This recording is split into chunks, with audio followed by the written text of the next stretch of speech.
Lo abbiamo portato qui mezz'ora fa circa. Gli ho fatto scrivere i suoi dati personali su un block notice, così abbiamo la sua calligrafia, non si sa mai. Ottimo. Ha detto qualcosa di particolare? No, per ora se ne sta fermo lì, si guarda intorno e fuma come un turco. Sarà la sua quinta o sesta da quando è qui. Forse fuma perché è nervoso. Non lo so. È tranquillo. Ho provato a fargli qualche domanda, ma un muro di mattoni. Si rifiuta di rispondere? Al contrario. Anzi, è molto educato. Piuttosto gira intorno alle domande, dà queste risposte vaghe. Sembra come estraneo a tutto. Caso complesso. Fammici parlare. Una volta capito con chi abbiamo a che fare, sarà tutta in discesa. Usi la tua procedura?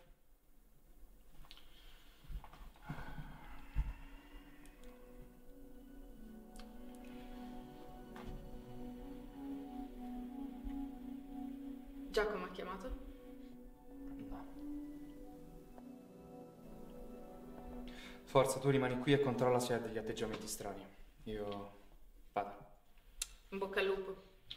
Riuscirei a far cantare la Traviata anche a un muto.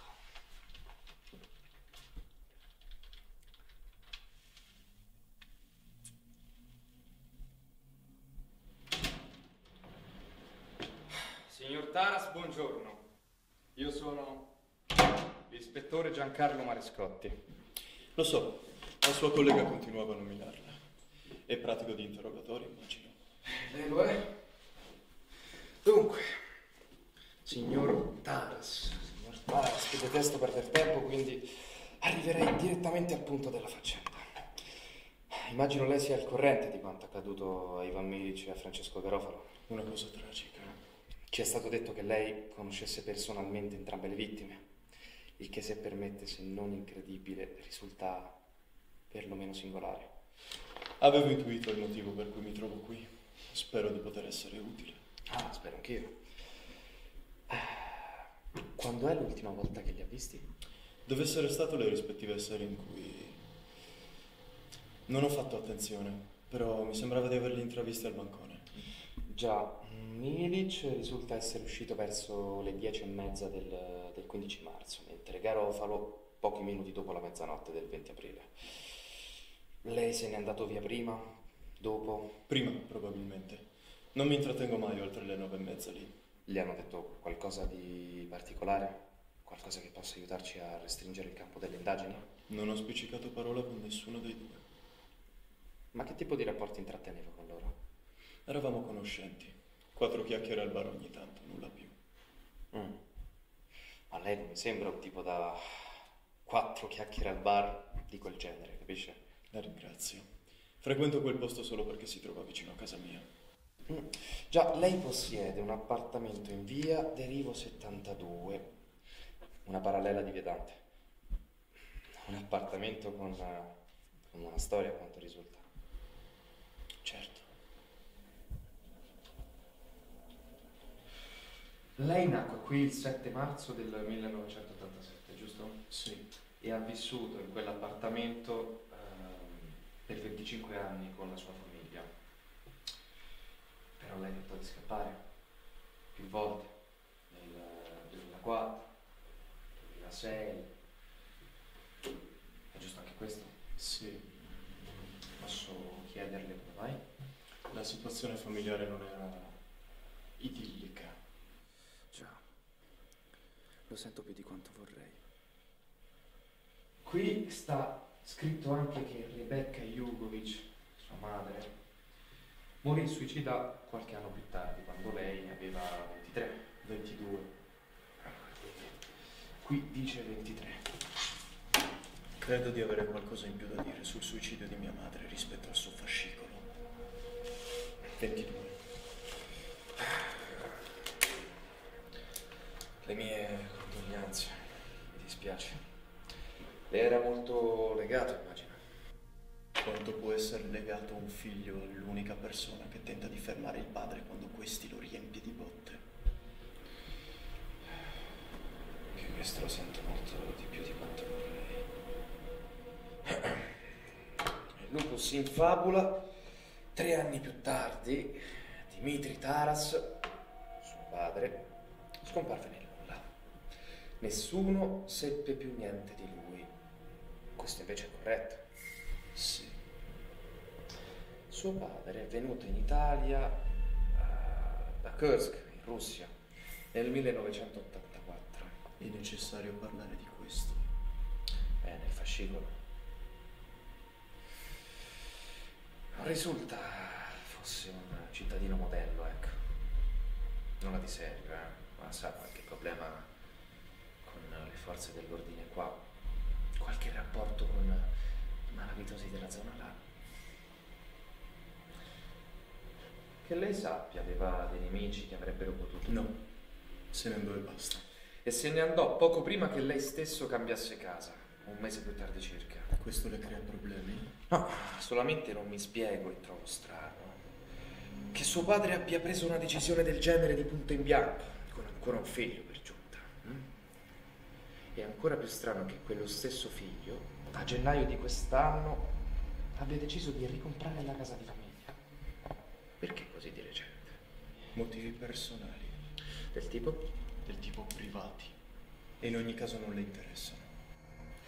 Sarà l'indiscrezione del poliziotto, ma sa, devo ammettere proprio che mi interessano. Non hanno nulla a che vedere con le sue indagini. Signor Taras, ma lei è veramente reticente. Mi starà nascondendo qualcosa, vero? Immagino si stia divertendo. Cosa? Ho capito cosa sta facendo. Me lo aspettavo da uno come lei. Ma con me non funziona. Guardi, io non so proprio di cosa lei stia parlando. Sto parlando del gioco dei codici.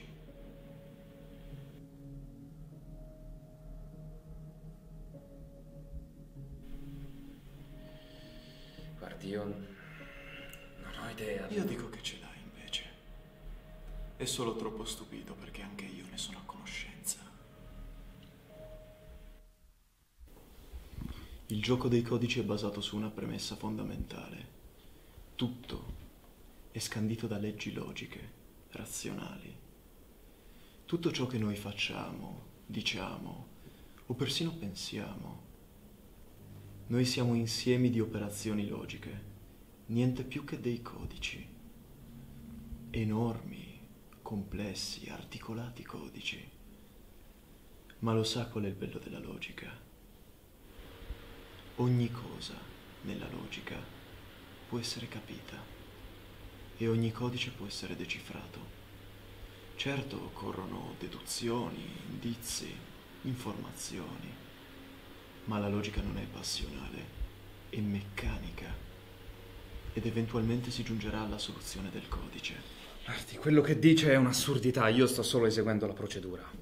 Può darsi, ma lei è così incastrato nella sua rigida procedura che non si è accorto che stavo giocando anche io.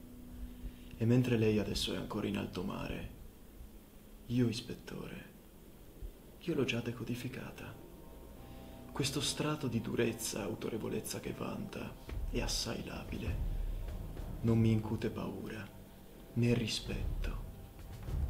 Provo solo una leggera pena per un omuncolo come lei. Io non tollero oltraggi. La frustrazione la sta mangiando vivo, vero? La rabbia verso se stesso. Non ha un anello al dito, ma non mi è difficile supporre che ci sia una donna da qualche parte che la considera l'errore più grande della sua vita. Probabilmente perché non è mai riuscito a fare abbastanza, o peggio ancora, ad essere abbastanza. Ed ora lei è completamente solo. Quante illusioni. Quante delusioni. Se non la smette... Quindi lei si sveglia ogni mattina ed esce dalla mediocrità della sua vita privata solo per tuffarsi a capofitto in quella della sua vita lavorativa. E io lo vedo. Vedo che punta un all-in sul suo lavoro, convincendosi di aver concluso qualcosa. Ma non è così. E giorno dopo giorno affonda nell'insulsaggine 1 centimetro alla volta. E ciò nonostante Lei gode di tutto ciò e continua a mettercela tutta. Perché lo fa? Per coccolare il suo ego? No. Per soldi o riconoscimenti? Non mi sembra il tipo.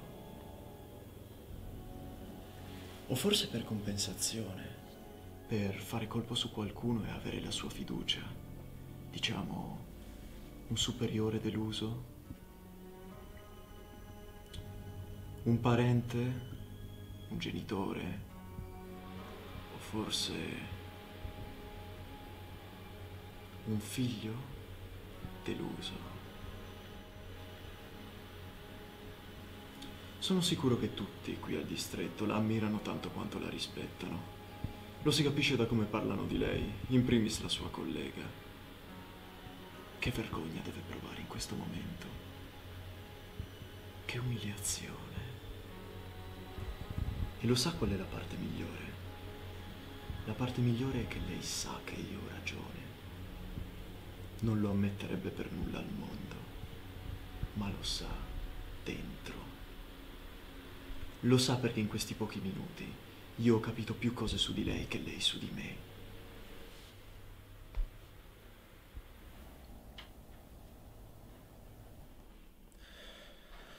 Le sere degli omicidi. Ha detto che lei si trovava nel bar, però poi se n'è andato alle 9:30. Dove si è recato? Sono tornato a casa. Ce li ho degli alibi? E questa è la domanda? Se ne aspettava una migliore? Lei si aspettava una risposta migliore. Mi stia bene a sentire, Taras.